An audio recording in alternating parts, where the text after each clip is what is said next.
Fentanyl. The word is becoming familiar, but too many of us still don't grasp the reality. Spokane man will spend 20 years in prison for supplying drug dealers with fentanyl in eastern Washington.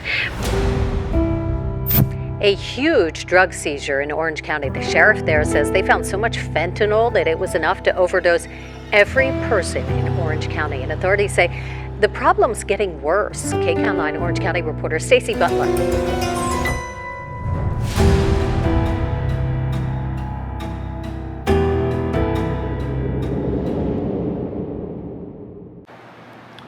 My name is Eduardo Torres. I'm from Valle Imperial, Imperial Valley, Imperial County. I forgot the other question. I forgot the other question. Oh, hold on. I just turned 34 on the 18th of September, so 34 years old. Yeah. Birthday. Yeah. Thank you. Tell me a little bit about your childhood. A little bit about my childhood. I don't really know. I can't recall a lot of memories as a child, like young youth. The only thing that I got as of like a major impact in my life that I still remember till today is my dad's death when I was like 3 or 4 years old. That was like a big impact that I still remember to this day as a kid, you know. And as maybe just like a dysfunctional family.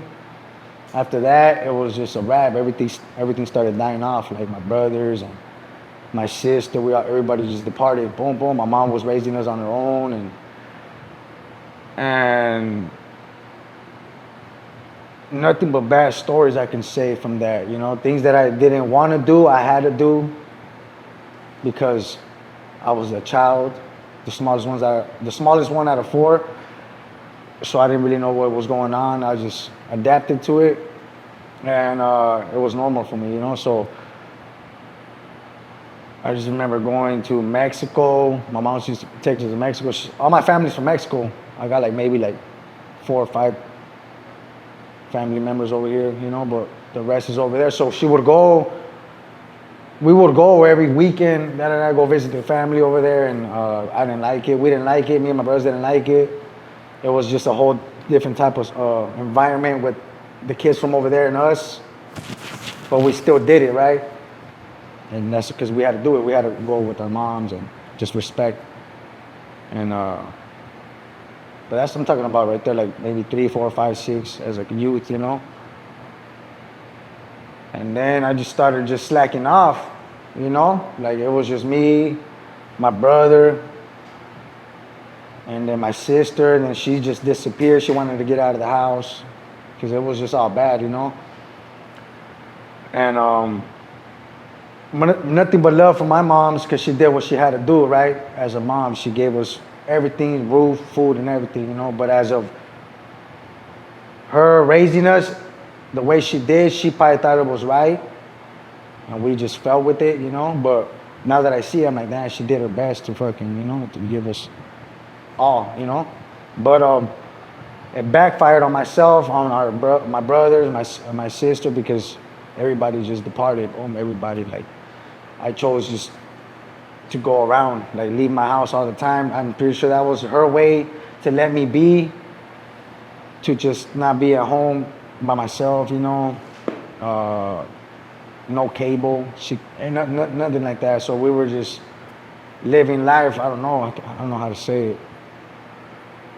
Poor, you know. Yeah, made it pretty poor, you know. And so I found myself just finding more attention going with my homies, going with friends as a skater, from a skater to a biker, stoner, drinker, kicking back, friends, being that attention in the circle, a little goofball, you know. I liked it, you know. That was me, you know. That was who I was, you know. And just lying to my mom all day. I would go home late, lying.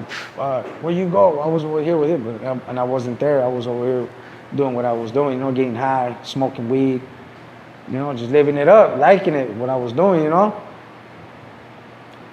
That was already like in my teenage years. And then I started evolving into heavier drugs, crystal meth.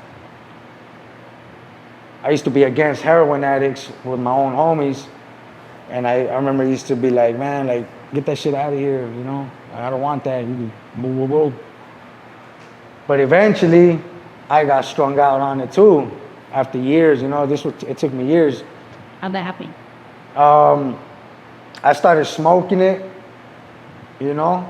I started smoking How it. about the day it happened? Like, what happened that day? Because it's a big shift to like. Oh yeah, it is. But I can't recall what it was, but I'm pretty sure it was hanging with the homies that were using, and I said, you know what, let me try it, fuck it, you know? And boom, we started just getting loaded. Boom, boom, boom, boom, getting loaded, and I liked it. Boom, I loved it. I loved the feeling of heroin, man. That was my thing. I'm a black belt, so that was a daily thing after that. And when I really got turned on it was when I went upstate. That's when I started slamming. I learned how to slam, and then from there it was a wrap. I got out, and it was a rampage all day. I needed it. All day I needed it. I got out. That's what I was searching for. It's just fucking high or that rigs and nasty habit, you know? My mom was kicking me out, like, what are you doing? You know, type of stuff. How much sleep time have you had? I'm going to 4 years, huh? Yeah, I'm going to 4 years on February 18th. It's coming up. And it's a trip, man. It's a trip because, yeah, man, I lost it all, dog. I got turned out in the whole process, already 18. I was already probably 18, 19 or 20 years old. I had my son. I couldn't be the father I wanted to be that I am today because I was just strung out, dog. My mind was just on that, man. I would lie to my son, and I would just fucking break his heart probably. You know, if he not, since he's grown now, he would realize it, like, oh damn, but I just couldn't be there. You know, I couldn't be there. Out of my self-respect, I couldn't be there, so I would just bounce because I was all strung out. You know, and it caused a lot of trauma to my first baby mama. Because she had other kids and they all loved me. To this day, they love me. You know what I'm saying? They're all my homies. They're all from my little neighborhood, you know? So they're all, they look up to me. Hey, you know what? So, but I just broke all that, you know? And then just same thing, man. It was a runaround game, just in and out county jail. I was a regular in jail. I was a full-blown convict. My life was that, you know, from teenage years, juvenile hall, from juvenile hall straight to county jail, straight to state prison, got out, straight county, baby, all day since I was, till barely now, you know what I mean? I've been 3 years clean. This is the longest I've been out of the system, you know? My sister used to tell me, like, damn, 4 years, you don't know how to live out here, and I didn't know how to live out here. I was more like, that was me over here, you know? I needed to get busted. That was my thing, you know? That was just me. I liked it. Almost like we had an identity in it. From my experience, it was like that was my identity. You know what I mean? I walked out life for so long, in and out, and then it turned in, you know, then gangbanging, and it was like that was it. That was my identity. You know what I mean? Is that kind of like a similar story to you? Yeah. Yeah, it's similar, but It's more than just like institutionalized. It becomes like my life. Yeah. Or just it devours us. Well, this is my character, man. I'm gonna say character because I created a name for myself within my name, right? So long till barely today, 3-4 years. This is the longest I've heard my real name. From hearing nothing but my nickname, you know what I'm saying? So for so long, I was just that person, you know what I mean? And I loved that person, so that's who I was. And that was gangbanging, violence, drugs, kicking them with the homies, going partying, back juvenile hall, placement, all that stuff, going back to county jail. In county jail, you earn respect doing things, and you get that self-confidence, like, damn, you're like, I want to go back. Why? Because it's just something that calls you back. Respect. You know what I'm saying? Respect. Who doesn't want respect? You know what I'm saying? So at that time of my life, I was more like, damn, that was me. You know, I was so blocked off of living this good life out here, forgot about all this society, outside society. So I also just adapt to that, dog. So adapt to that. I couldn't let go of that. My family, my sister, like I said, she was like, "Fool, you need to fucking learn how to live out here. You don't. You come out and you can't even last a month out. You're back in there, doing a year violation, doing a 6-month violation, and then you're out, and then you go back in, and it was just that. It's like, Before we get into like what happened to make you change, like tell me 2 of the craziest like memories you have in your addiction. Like 2 of the craziest, 2 separate nights that you were just like, what the fuck? Like, okay, like what crazy things that I did to? Whatever. Just like 2 of the craziest that like if you ever were to tell your child one day, they would be like, you're fucking lying. You know what I mean? Asking you the war story 2 times. War stories, yeah. I got nothing but war stories. War stories and sad stories. Rest in peace, Casper from Host. That's what he told me. Damn, all you got is fucking war stories and sad stories, homie. And I was like, damn. He goes, you need to make some good stories in your life. And here I am making a good story. And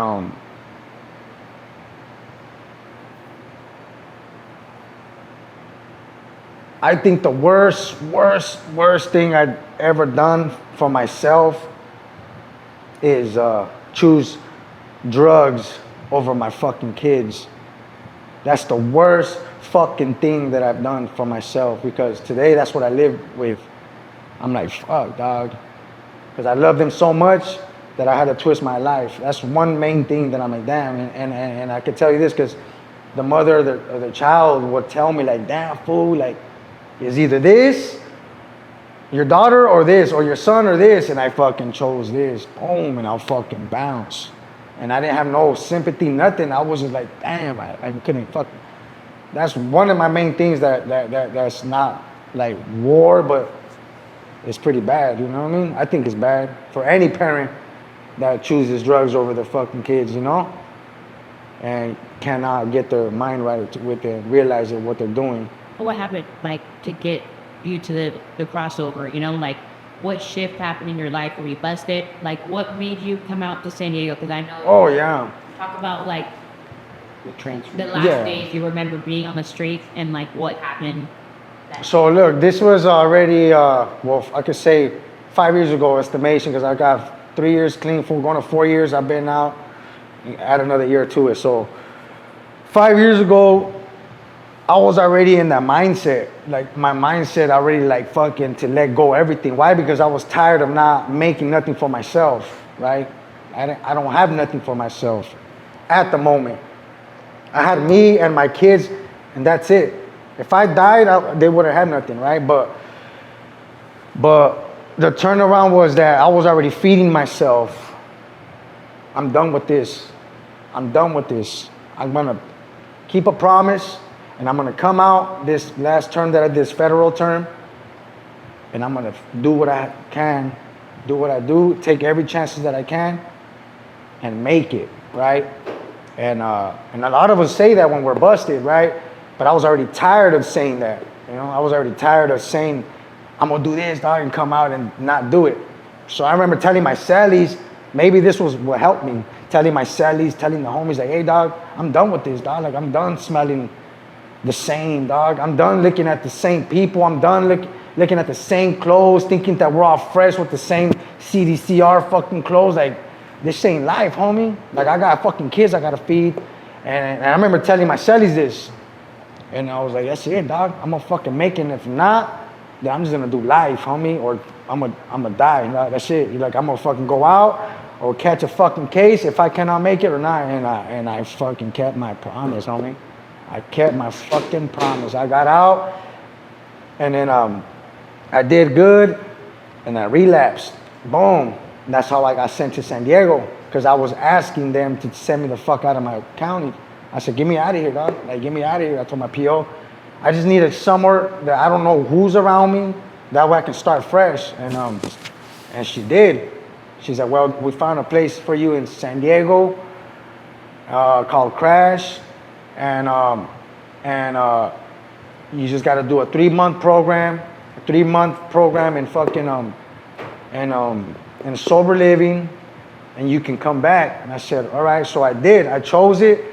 Bam, boom, and I fucking hit it running. I got over here nervous. Boom. I did the 3 months. I got out, and then it was just a turn of ball. I met a lot of people, like you guys, great people, foundation. I met a beautiful girl, solid ass girlfriend that just takes care of me. We had a baby. We have a son. I'm able to be a father to him. Why? Because just the whole run around flip and clean mind and staying clean, right? And got a shitty job. I remember you talking to me about it, and like the conversation was like, because you started a grocery outlet, you know what I mean? Like, just you were humble, and you said, hey, this right here is just the beginning. This is just for me to grow from. I'm gonna find something else. I think I'm gonna do this, and then bam, you were off and running. Yeah. So like I've seen your whole transformation too. You've seen a little bit of mine too, and I gotta say, man, it's beautiful to watch you grow.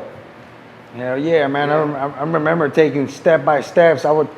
Every tool that I got from that program, I did it, dog. I did it. I said, accomplish little goals, and I did. I got out. I said, I'm gonna get this done, and I did little by little, and it worked, dog. It worked in a major way, and now I got a career job. I'm an iron worker, local 229. I cannot complain. Over where I'm from, there's nothing like that, so I had to get out of there to get something on my feet. So I'm just proud of myself, dog, that where I came from and how things turned out. And now I'm just not on paper. I'm 34 years old, and I could say 20 years, 15 years out of my life just on paper. My whole life on paper, And now it's been 4 years with no paper. And I'm like, damn, dog, this is sick, homie. Like they could pull me over and I'll be like, nah, you can't search my car. I got the right to say that. But I still do. Like, go ahead, dog. But I'm like, it's that freedom, dog. I'm gonna let you, dog. Yeah, it's that freedom that we gain, homie. That we earn, of doing good, it's amazing, dog, how things work. But I did get over here. What is it? Hungry for success, dog. I needed something for me to keep going, and I got myself planted in a fast pace. I found myself a family in a fast place because I told myself I need to build a civilization and stay over here and grow over here, and I did, dog. And it's crazy how things work, homie. It's just. If you were to say my dream life in 5 years would look like this, what would it be? My dream life in 5 years. I feel like I'm in elementary right now. I'm going to tell you, what do you see yourself in 5 years, yeah? You are. And I never had an answer, and now I got an answer. You know what I mean? Like, oh damn. But where I see myself in 5 years, well, I will be for sure, be making top dollar. I'll be a journeyman, something that I never thought that I will be. Raising my new family and raising my other kids also, paying them whatever they need, and just something simple and humble, man. Just keep doing what I'm doing today, staying out of the way, reaching out for help when they ask for help, and support my family, something that I never done, something that I never had. That's probably why I'm a little hungry for it too, and in 5 years, I don't see myself nothing major. It's just, like I said, one step at a time, just how I've been here. I don't want to lose no patience. I just want to keep that patience going and just ask God for another day, if you were in an auditorium full of you when you were in middle school, full of kids that were like you, what would you tell them? Dang. That's a hard one. Okay, a full of auditorium full of kids like me? Full of you, yeah. Of me. Yeah. Like, what would you say to the youth? You know? That you guys can do it, man. Yeah. You guys can fucking do it. No matter what it is that you're going through, you can do it. Don't let nothing get you down. If you don't have your dad or your mom, push for yourself. Find a way. Because there's always a way. Amen. So that's a really good ending. Do you have a relationship with God? You do. I do, dog. Yeah. I do. I'm not religious. What? I'm not Christian. I'm Catholic. I was in a Catholic home. But I believe in him in my own ways. I talk to him every day. I wake up, I talk to him, I pray to him. I'm always, if you see me talking on my truck by myself, it's because I'm talking to him, you know, like I'm answering myself within his power, you know? Like, this is what I got to do to maintain, you know? Be better than yesterday. I motivate myself to be a better man every day, you know? And he's helped me in a long way this time, because I'm not really I'm pretty sure you know how I am. I don't really reach out to people much. I don't reach out to you guys here and there. I do when I see you guys. I'm not that person, but I do reach out to him, and I take his answer as the best choice that I can take, right? And I just go with it. Bam, this is what it is. This is what it is, and I don't care what people think about it, you know. And yeah, man, I'm like I said, he's been riding with me since day one, dog. Since I was busted, since a kid. I've overdosed so many times. He brought me back, and he's never let me down, even though I doubted him so many times. And he's always been with me, dog. And I'm always gonna choose him over everything first, because he's the one that keeps me on that vision, you know. That's my higher power, you know. I would lose focus, you know. I cannot be like, yeah, I don't believe. I used to be like, I don't believe in him. But low key inside, I'm like, I do believe in him. I'm over here praying, like, please get me out of this, you know, like, well, you know, let me go home, you know, like that, you know, like, make it home, you know. But that's just the way it is, you know. And yeah, I do believe in him, dog. That was cool. Have you gone back home since you've been clean? Like back to your Oh, yeah. What's that like? It's a trip. As soon as I hit the fire, I just want to turn back and come like, man, let's go back, homie. But it's cool because I get to go, and both of my baby mamas, they let me get my children. You know what I'm saying? So I'm able to, something I never done. I'm able to go pick up my kids and they get to bond and get to know each other, and they just live like 5 minutes away from each other. They don't even kick it. So I'm like, damn, dog. Like, that's the type of relationship that I have over there, you know. That's why it's like, it's crazy. I go and I'm like, fuck, dog, it's fuck. And my mom's right there. My son lives like 4 blocks down, and she never sees my son. And I tell my son, like, damn, son, like, your nana's right here. Fool, go visit your nana. And it's just that's the type of culture that I was raised in. You're with me. If not, then you're not. Then by all means, you ain't gonna see your kid. Or like, damn, homie, at least let her see my, you know. But that's just the way it is, you know. But yeah, I go down, and when I go down, I make the best out of it. Now I'm able to give.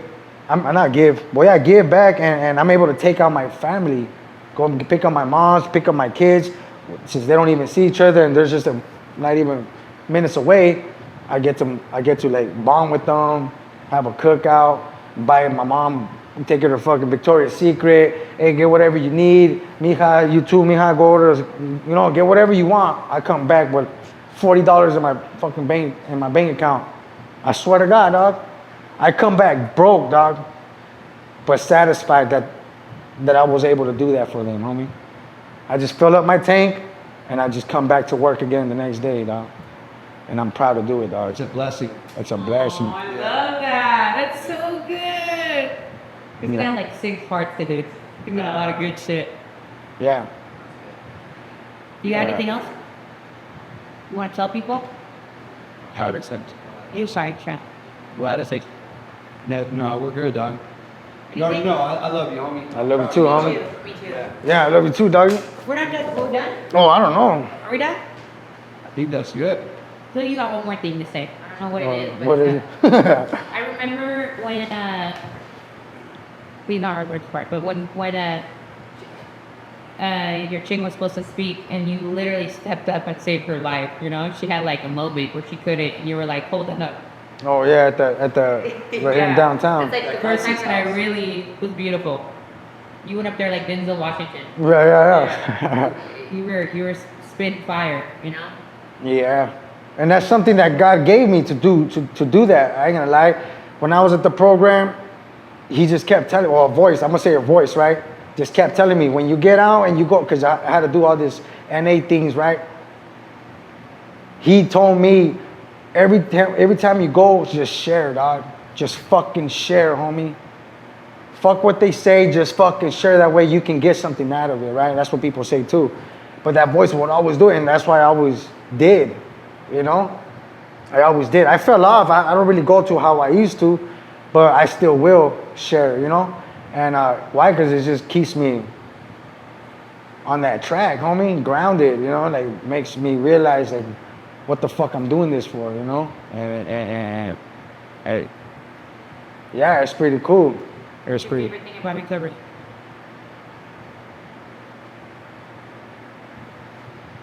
Everything, man. Everything as like that I'm gaining. In recovery, I'm able to gain shit and keep shit and maintain shit, right?